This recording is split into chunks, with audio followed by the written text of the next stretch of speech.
Back जी। आज है ईद का दूसरा दिन और हमारे सारे खूबसूरत एंकर जो हमारे साथ, वैसे तो अस्सलाम वालेकुम, वालेकुम सलाम, इतना इंटरेक्शन होता है लेकिन आज हमारे साथ बैठे हुए हैं, घंटों भर की बातें हो रही है, गप्पे हो रही है, बड़ा अच्छा लग रहा है। अब सवाल कुछ पॉलिटिकल कर लेते हैं और क्विक सवाल करते हैं क्योंकि अब शो का वक्त भी कम रह गया है।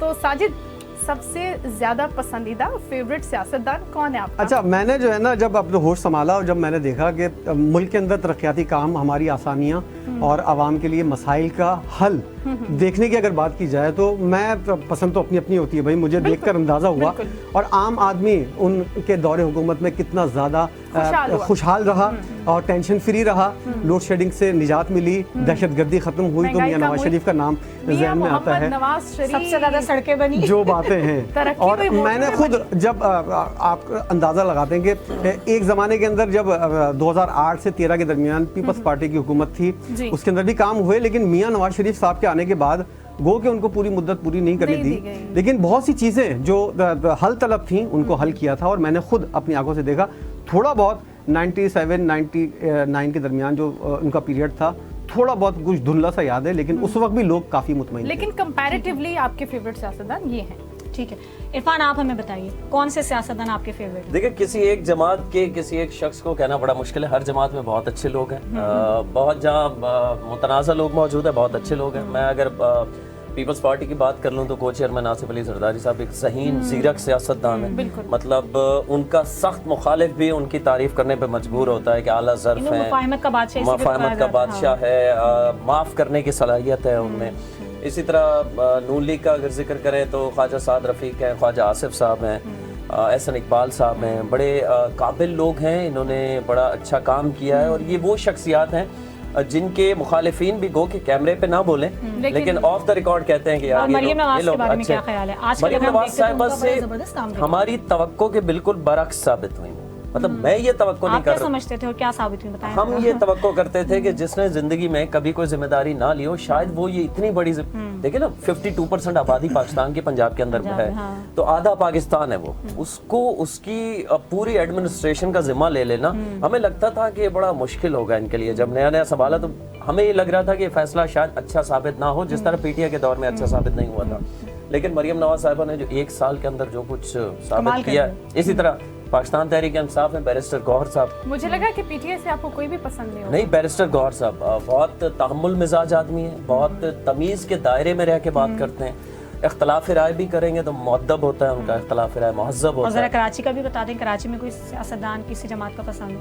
फारूक भाई अच्छे सियासतदान तो अच्छे हैं, एज ए ह्यूमन बीइंग अच्छे इंसान, शरीफ इंसान, बाइखलाक इंसान।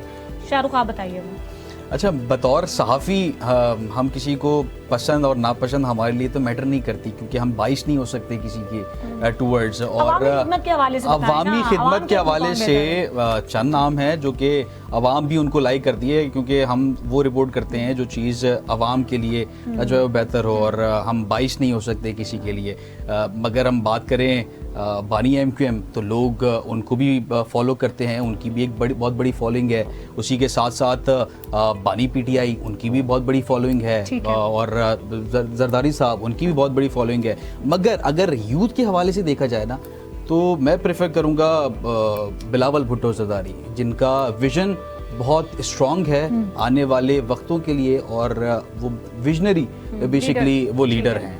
जबरदस्त जी। अब यहाँ पर हमारा सवाल वैसे एक सियासी रहनुमा के हवाले से था, लेकिन माशाल्लाह हमारे जितने भी ये एंकर्स हजरात बैठे हैं, आपको उनकी गुफ्तगू से, उनके जवाबात से अंदाजा हो गया होगा कि ये कितने जबरदस्त एंकर्स हैं और किस खूबसूरती से लपेटा है उन्होंने इस सवाल को कि उन्होंने सारी जमातों के सारे रहनुमाओं का नाम ले लिया, माशाल्लाह कोई माइंड ना करे और सेफ साइड पे रहते हुए। नाम लेना भूल गया हूँ, उनकी जहानत भी बड़ी मुतासिर करती है, खासकर उनके बयानात। वो इस तरह का बयान देते हैं कि कभी पकड़ में नहीं। शेख रशीद कैसे लगते हैं आपको? मेरे ख्याल में कमेंट रिजर्व, नो कमेंट्स। ठीक है जी, बिल्कुल ठीक है। तो ये हमारे जो एंकर्स हैं, इनकी काबिलियत पर भी किसी को कोई शक नहीं है, आपको अंदाजा हो गया बखूबी तौर पर। शुमाइला, दूसरे शहरों में भी हमारे नुमाइंदगान हैं, वो भी बहुत अच्छे तरीके से हमें रिपोर्ट करते हैं। और अब हम रुख कर रहे हैं जी पाकपतन का। यहाँ पर राव रमज़ान हमारे साथ हैं। पाकपतन से, राव रमज़ान से हम जानते हैं कि यहाँ पर ईद के दूसरे दिन को कैसे सेलिब्रेट किया जा रहा है, क्या खाबे बन रहे हैं, कैसे लोग इंजॉय कर रहे हैं। हैं जी, बताइएगा।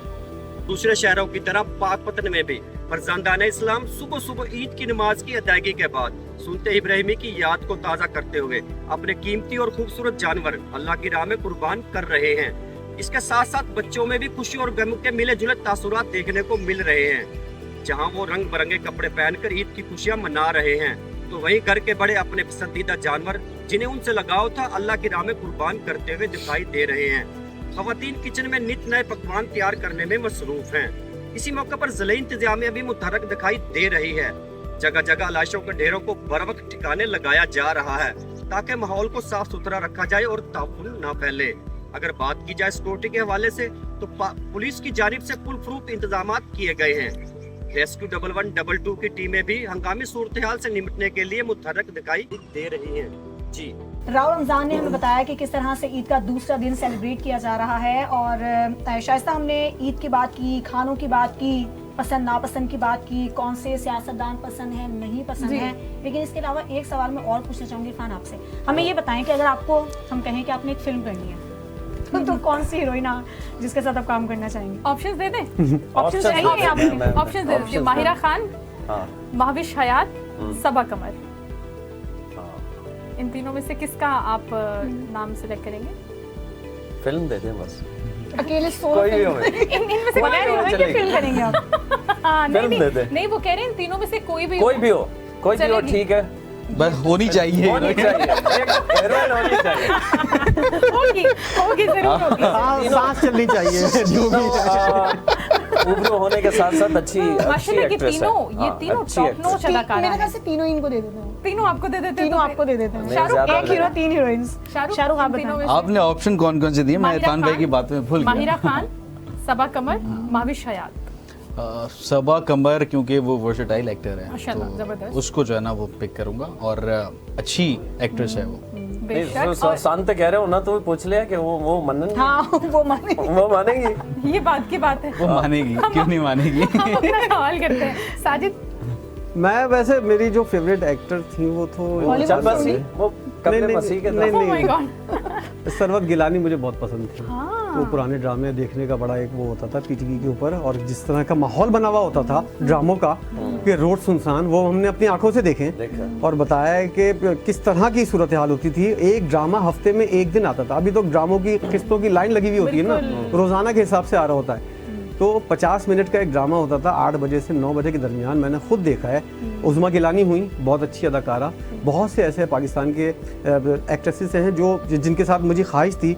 अभी तो कोई ऐसा कुछ यानी खास साजिद को फिल्म ऑफर ना की जाए, सीधे ड्रामा ड्रामे में आप काम करना चाहेंगे? ड्रामा अच्छा कर लेंगे। ड्रामा अच्छा कर लेंगे। चले, वो तो वैसे भी हम आपकी कुछ जो सलाहियतें हैं उनके मोतरिफ हैं। बिल्कुल ऐसी है। इस ईद पे एक सबसे बड़ी चीज जो हम डिस्कस करना ही भूल गए कि कसाई की तलाश, जो हमारे पास माशाल्लाह खुद भी हम खुद कफील है कसाईयों के मामले में। साजिद भाई खुद गिराते हैं, शाहरुख खुद गिराते हैं, लेकिन ये तलाश की है। लेकिन इरफान तलाश के लिए निकले थे। बहुत मुश्किल काम है, और ये मुश्किल इसलिए, मुश्किल के साथ साथ महंगा भी है। आप ये देखें ना, एक कसाई ये दावा कर रहा है, मैं चांद रात को घूम रहा था और बातें कर रहा था, कोशिश कर रहा था कसाईयों से बात करूं। वो कह रहे 30,000 रुपए में एक जानवर के लूंगा। कौन से जानवर? और एक गाय का? हाँ, गाय बैल जो भी। अच्छा। और 4 से 5। फिर वो कह रहे हैं कि उसका साइज देख के हम जानवर, अगर बहुत बड़ा जानवर है जैसे कोई, तो बैल बहुत बड़े होते हैं तो उसके इससे भी ज्यादा होंगे रेट। 1 घंटे के अंदर हम तैयार कर देंगे, लेकिन 30,000 रुपए लूंगा। अगर वो दिन में, ईद के दिनों में 10 जानवर दिन में वो कर रहा है तो 30,000 का हिसाब लगा। साजिद आप सुन रहे हैं, गौर से बात सुन रहे हैं आप? हाँ, मैं सोच रहा हूँ कि कुछ लीव ले लिया करूँ अगले साल से। अगर आपको कुछ सीखना है तो हम इरफान हैदर का ब्लॉग चला रहे हैं, आप सीख सकते हैं बार्गेनिंग स्किल्स। वो आवाम बताएंगी। मैंने कोशिश की है कि ये मसला हल हो जाए, लेकिन पैसे बहुत ज्यादा। चले हम देख लेते हैं जी, ये ब्लॉग प्ले कीजिएगा इरफान हैदर का। हम देखते हैं किस तरह से इन्होंने कसाईयों के साथ बात की है, तलाश कैसे की है। जानवर लेना इतना मुश्किल काम नहीं है, उससे ज्यादा मुश्किल काम है ज़ाबे, या जैसे उर्फ़े आम में हम कसाई कहते हैं, उसका ढूंढना बहुत मुश्किल हो गया है। मैं तो चकरा गया हूँ भाई। जिसके पास जाए वो 30 से 35 हज़ार की डिमांड कर रहा है बड़े जानवर की, और छोटे जानवर यानी बकरा भेड़ वगैरह के लिए कम से कम 15,000 रुपए। अब आप खुद अंदाजा लगाएं कि पहले ही महंगाई इतनी है कि जानवर खरीदना मुश्किल, फिर आप कसाई को अगर कोई बैल खरीदता है 30 से 35 हजार रुपए वो दे दे सिर्फ ज़िबा करने के लिए। आइए जरा कुछ कसाई हैं इनसे बात करते हैं, थोड़ा कमी पेशी करवाने की कोशिश करते हैं कि शायद मान जाए कुछ कम पैसों में। अस्सलाम वालेकुम, कैसे हैं आप? ठीक हैं? तो ईद के दिन आपकी जरूरत पड़ती है, तो क्या है बड़ा जानवर, अगर 4 मन का जानवर मेरे पास है तो क्या उसका रेट होगा? 30,000 रुपए कटाई। और जिस तरह हम चाहेंगे उसी तरह बोटी बड़ी छोटी जिस तरह बनाना है सब बना के देंगे। और इसमें कितना वक्त लगेगा? 1 घंटा आधा घंटा। 1 घंटे के अंदर बड़ा जानवर 4 मन का आप तैयार कर लेंगे? और छोटा अगर बकरा हो तो आधे घंटे में। आधे घंटे में। और उसके पैसे कितने होंगे? 8,000 रुपए। 8,000 रुपए एक बकरे के और 30,000 रुपए बैल के। देख लेना, जिस तरह मैंने आपको बताया कि 25 से 30,000 से कम कोई बात नहीं करा, हमारे लिए कोई डिस्काउंट कर देना यार। अनाड़ी में काटो तुम्हारा पता कैसा वो भी बनाएगा। हाँ, तो आप प्रोफेशनल हैं? हाँ, 12 दिनों का काम है हमारा। अनाड़ी में बनाओ गोश्त की खराब कर देगा, हड्डियाँ खराब कर देगा। अच्छा, तो आप इसलिए ज्यादा पैसे, आप प्रोफेशनल है इसलिए ज्यादा डिमांड कर रहे हैं 30,000 रुपए? ये जायज है? बड़े जानवर के लिए 30,000 रुपए सिर्फ ज़ाबे या कसाई को देना कितना मुश्किल है आजकल के दौर में। कुछ और भी हैं, चल के आगे बात करते हैं, शायद कोई कम में मान जाए, मेरी मुश्किल हल हो जाए। अस्सलाम वालेकुम, क्या हाल है? भैया अगर ईद के दिन कोई 4 मन का जानवर ज़िबा करवाना हो तो क्या रेट होगा उसका? उसका रेट होगा भाईजान 25 से 30,000 पहले आप जानवर देखेंगे उसके बाद डिसाइड करेंगे? कम से कम 25, ज्यादा 30 भी हो सकते हैं। 30,000 रुपए। और बकरे के लिए? बकरे के कम से कम 7 से 9,000। 7 से 9,000 रुपए। बड़े जानवर को 4 मन 4.5 मन का है, कितनी टाइम लगाएंगे आप तैयार करने में? मुश्किल से आधा घंटा, पौन घंटा। और जिस तरह चाहें बोटी उसी तरह बनवा सकते हैं, जिस तरह चाहें तैयार करवा सकते हैं। भाई रेट वही है, यहाँ भी रेट वही है। 30,000 रुपए 4 या 4.5 मन का अगर जानवर है तो इनका ये कहना ये है कि 30,000 रुपए से कम में बात नहीं बनेगी। जाहिर है, जैसे कि पिछले हमारे भाई ने कहा, उन्होंने कहा कि हम प्रोफेशनल हैं, अनाड़ी को देंगे तो वो आपका जानवर गोश्त उसका खराब कर देगा। तो अब परेशानी जो है वो उसी तरह बरकरार है और हल ये है कि मुझे 30,000 रुपए खर्च करना पड़ेंगे, एक कसाई को देना पड़ेंगे कल सुबह ईद के दिन, क्योंकि इससे कम में बात बनने वाली नहीं है। इरफान का आपने व्लॉग देखा किस तरह से इन्होंने कसाईयों को पटाया, उनको मनाया। बिल्कुल बिल्कुल हाँ। लड़की पड़ती नहीं है, कसाई पटाया। हाँ। और उनके पैसे जानने की कोशिश की है कि वो हर साल सीजन किस तरीके से मुझे निकालते लगता है ये व्लॉग देख के अंदाजा होगा था इरफान भाई देखने गए कि कसाई सालाना या महीने का या बकरीद में कितना कमाते हैं। लेकिन अगले साल आपको ख्वार होने की जरूरत नहीं है। साजिद भाई से आपने राब्ता करना है। ये इंकशाफ हम पे यहाँ हुआ है ना, इन्होंने इतने सालों से हम दोस्त हैं, मतलब 1-2 आप मुझे छुट्टी दिलवा दें, आप मुझे छुट्टी दिलवा दें इरफान साहब, मैं तैयार हूँ, मैं फ्री में करने को तैयार हूँ। आप छुट्टी दिलवा बुलेटिन ईद के दिन पढ़ना है, ईद नमाज के बाद। तो ईद नमाज के बुलेटिन से पहले, ईद नमाज पढ़ने के बाद आप मेरे पास आ जाया करें, मेरा ये काम हम अगले साल इंशाल्लाह हम सब सिफारिश करेंगे अगली ईद पर इंशाल्लाह के साजिद भाई को जो है वो कुछ 3-4 दिन की छुट्टियां दी जाएं ताकि मेरा भी कुछ कारोबार चले। कारोबार आपको यहीं से मिलेगा, हम सब आपको कुर्बानी के पहले दिन बुला लेंगे। देखने वाले हमारे जो व्यूअर्स हैं उनको भी ये पैगाम पहुंच गया कि वो साजिद भाई ईद के दिन हम कह रहे होंगे चले भी आओगे, गुलशन का कारोबार चले। बहुत बातें हो गई हैं, बहुत एंजॉय किया, बहुत मजा आया। अब हम शो करने के बाद यकीनन घर जाएंगे, घर में और साथ में अभी कंप्लेन कर रहे थे कि भूख लगी हुई है, तो भूख लगी है, हाँ कुछ खाने का भी इंतजाम करेंगे।